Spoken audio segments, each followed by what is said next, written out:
study film? Like, fighters do not want to study film. I have my fighters, like, I invite them to my house. Like, I'm going to cook you, like, one of your diet meals, and we're going to sit down and watch your opponent. They're like, no, you do it. You look at it, and you come up with the plan. What are you afraid of?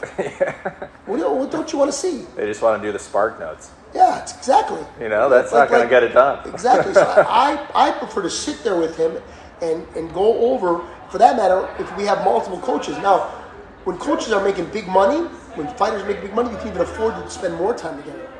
You know, if you have coaches that are making, $50,000 or less, and the coach's cut is 10% of that, you chop up $5,000. Well, there's not a lot of the coaches can't give up 16 weeks of their life for a third of $5,000. I understand that. Yeah. But when they're making big money and they can afford to pay the guys, then take the extra time. You know, when you're going to bring home a big check to your wife you can justify not being home for dinner because you're going to be studying film with your fighters. So I think that's what has to happen.